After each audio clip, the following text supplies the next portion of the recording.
This is a video from eSkills Zone.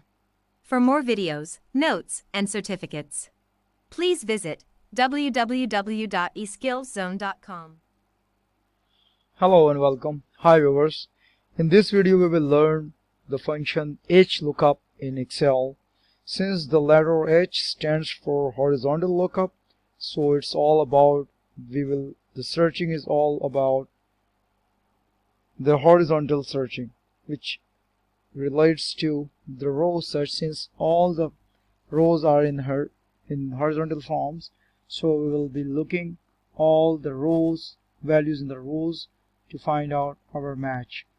So here you can see that we have a table and it has three columns. Like the first column is Excels, second is bearings, and the third one is bolts. So we would like to find out the value of 4 in the first column Excel. We will find the value 7, which is contains in the third row of the column bearings, column C, and then we will find the value 11, which is in the fourth row of the column D, bolts. So how it is done? It's very simple.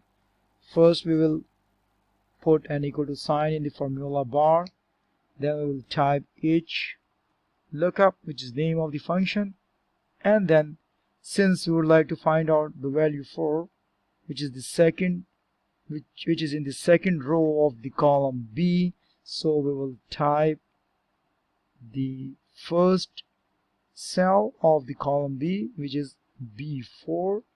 We will type B4 and then we will give the whole column, whole table range, which is table 3 all. The other way is you can always type the first cell reference, which is the B4 of this table, and put a colon, and then type the last cell reference, which is D7. You can type D7 and then put a comma, and then we'll type, since you need to find out the value 4, which contains in the second row of the column B, so we'll type 2, and then we will put a comma and we'll type false and put in closing parenthesis and press the enter key. So viewers, this way we can find out the value 4 contains in the column B, which contains in the second row of the cell of the column B Excels. The other way we can also type, since we have put the lookup value B4, which is the first row of the column B, we can also type the string, the characters, the heading of the cells which contains the value in the string, like the name. Since you can see that Excel is written in the first row of the column B in the cell B4, we can also find the value of the second row by putting the name, the string, since it's a alphabetic name, so we can type Excels as well in the double quotes. This is the other way to find out the value by using HLOOKUP. So you can see that it gives us 4. Now we're going to find out the value 7 in the column C, and it contains in the third row of column C.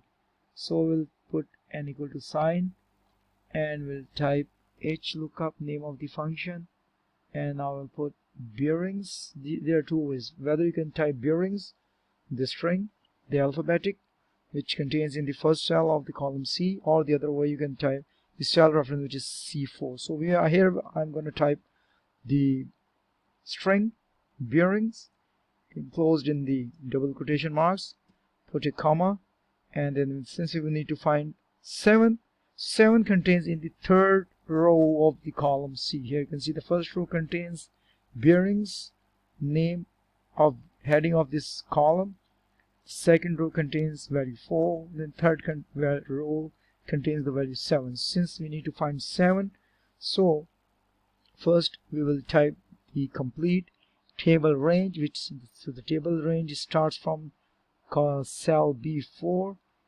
and it ends at the cell reference D7.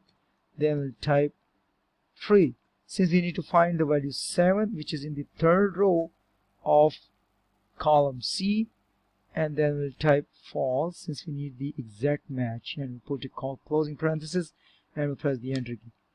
So there's some bearings, so there's an error, so we'll put S, so it gives us 7. Now the other way is that we can also type in the lookup value, instead of typing bearings, we can type the cell reference, which is C4. It will give you the same value, 7.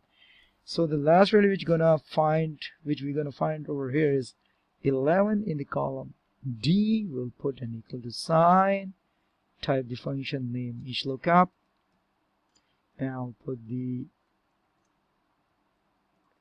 alphabets, bolts, name of the heading of the column, enclosed in the quotation marks, put a comma, type, instead of typing the cell range, you can select like this way by dragging the mouse left click button, and then we'll put a comma. And now we can, since we need to find the value 11 from here in this column, you can see that 11 contains in the 4th row of column D.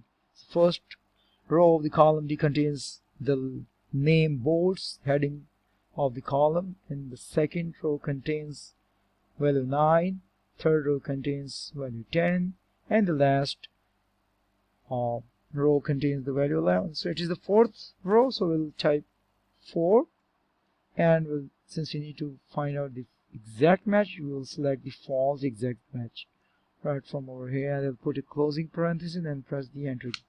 So viewers, you can see we can find out the value 11 right from the column D, which is located at the 4th row of this column. And the other way is we can type the cell reference instead of typing the heading, name of the heading of this column. We can type D4 right over in the lookup value, so it gives us 11. So thanks for watching.